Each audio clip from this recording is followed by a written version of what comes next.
Hello friends, welcome back to my channel. তো এই গরমে সবাই কেমন আছো? আশা করি খুব একটা ভালো নেই, তাই আমরাও খুব একটা ভালো নেই।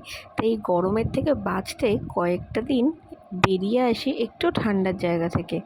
তাই সব পরিবার নিয়ে বেরিয়ে পড়েছি একটু ঘুরঘুর করতে। তো কোথায় যাচ্ছি সেটা তো অবশ্যই দেখতে হবে। তো এখন তো আপাতত ট্রেন ঢুকছে আমাদের শিয়ালদা স্টেশনে। আর শিয়ালদা স্টেশনে আসলে মোটামুটি এদিক থেকে নর্থ বেঙ্গলের ট্রেন তো প্রচুরই পাওয়া যায়। আর একমাত্র নর্থ বেঙ্গলেই যেখানে একটু ঠান্ডা আছে, তাই ঝটপট চলে যাচ্ছি একটু নর্থ বেঙ্গল ঘুরতে। তো আজকে আমাদের গন্তব্য ছিল সিকিম ঘুরতে যাওয়া, তাই দার্জিলিং মেলে চেপে চটপট উঠে পড়েছি ঘুরতে যাওয়ার উদ্দেশ্যে।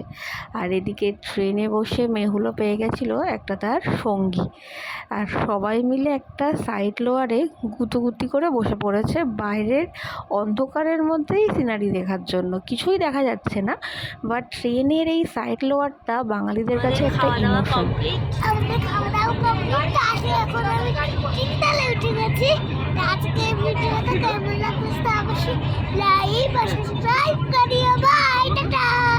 আজকে সকালটা সত্যিই একটু অন্যরকম, আজকে সূর্য ওঠাটা সত্যিই একটু অন্যরকম, আজকের দিনটাও একটু অন্যরকম। সমস্ত লাইফের ব্যস্ততাকে সাইডে রেখে কয়েকটা দিন একটু ঘুরে আসতে যাচ্ছি ফ্যামিলিকে সময় দেওয়ার জন্য। তাই চলো, এর পরপর যা ব্লগ আসবে সব কটাই থাকবে এই ঘুরতে যাওয়ার উপরে। আর এই সাইড লোয়ারে বসে বাইরের সিনারি দেখতে দেখতে যাওয়ার মজাটাই আলাদা। তো আমরা পৌঁছে গেছি হলো নিউ জলপাইগুড়ি স্টেশনে।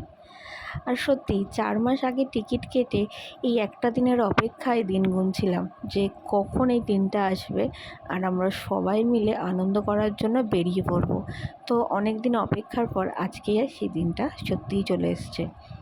তো এই নিউ জলপাইগুড়ি স্টেশন দেখলে মানে আলাদাই একটা আবেগ লাগে, কারণ এই নিউ জলপাইগুড়ি স্টেশনে আমি একবার না চারবার আসলাম ঘোরার জন্য, কিন্তু প্রতিবারই এই স্টেশনটাকে নতুনের মতো করে লাগে। তো চলো, নেক্সট ব্লগগুলো প্লিজ মিস করো না কিন্তু।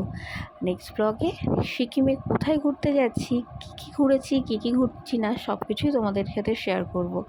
আর টুকটাক ছোটো ছোটো ইনফরমেশনগুলো। তো আমার ভিডিও ভালো লাগলে প্লিজ সাবস্ক্রাইব করবে। টাটা।